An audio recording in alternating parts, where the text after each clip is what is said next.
Do you need your smartphone? Are you constantly checking your email? A new study has some alarming facts. A lot of us are in danger of becoming cell phone jerks. Our phones keep us connected, but make some of us act more selfish. For many people, maps, cameras, watches, books, even a digital music player, you can find them all on one device now. They've replaced them all with a smartphone that does it all. It may seem convenient, but it's actually a growing concern. Smartphones are ingrained in American life. It is almost impossible for many Americans to remember a time without the rectangle outline in everyone's pocket. The need to remember it is gone because of how great society has become due to smartphones. With instant internet access, email, and communication all converging onto one device, there's hardly a need to engage with the world around you. This is the problem. Although it seems like smartphones have only been around since the iPhone, the original smartphone was invented in 1993. This was called the Simon by IBM. Although it was considered a failed attempt, the Simon paved the way for the first successful smartphone, the BlackBerry. Hello? You've no idea what it does to me just hearing the sound of your voice. With its revolutionary features like the camera, internet access, and email, the BlackBerry gained traction with the corporate and technological world. The general public wanted a device for themselves. One company took the smartphone model out to the everyday consumer. Apple revealed its first iPhone in 2007, changing the smartphone market forever. Hello? Hello? Hello? Hello? Hello? Hello? Hello? Hello? Hello? Hello? Hello? Oh, hello, Barney. Hello? Hello? Hello? Hello? Bonjour. Hi. How you doing there? Yellow? Hello? Hello. Hello? Hello? Hello? Yo, yo. Hello? Hello? Hello? Hello? Hello? Since then, the smartphone has impacted all facets of human life, both positively and negatively. Since the advancement of smartphones, a new phobia has emerged called nomophobia.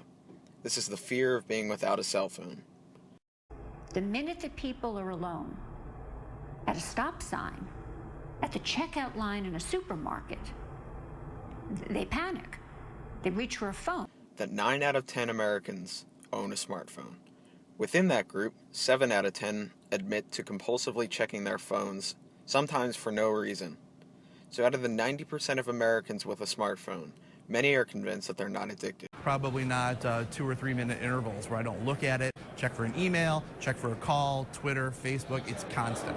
And if I wake up in the middle of the night, the first thing I do, because it is closer than my alarm clock, it is closer than the light, I'll tilt it up and I'll look. Some could say Brian is addicted to his smartphone. I would say not addicted in a clinical sense.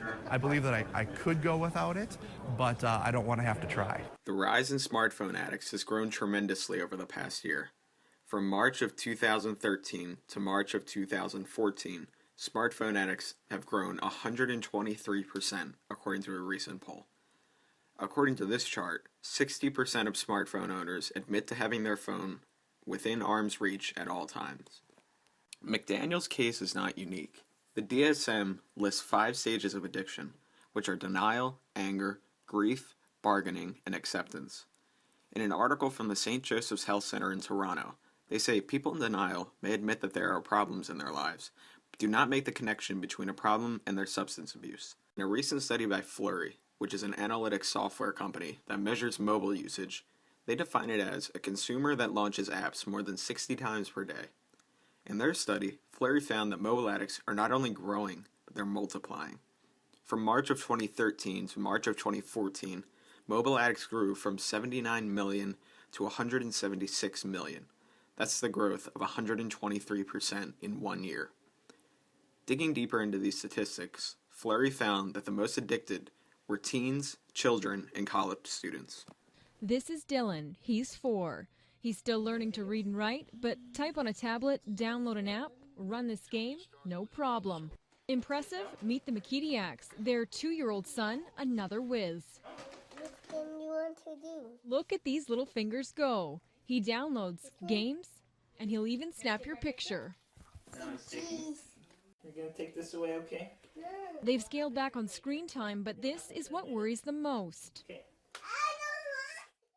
According to Flurry's findings, A person's magnetic grip to their phone does not activate until the college years, but it seems to be starting earlier than ever, some becoming addicted to smartphones before high school. With such rapid growth in the addicts, one can only assume that the number will grow even higher. Our little devices, those little devices in our pockets, are so psychologically powerful that they don't only change what we do, they change who we are. So what does the future hold? Take this excerpt from Nicholas Carr's book, The Shallows. The smartphone, more than any other gadget, steals us from the opportunity to maintain our attention, to engage in contemplation and reflection, or even to be alone with our thoughts. So if you're on your smartphone right now, you may want to put it down.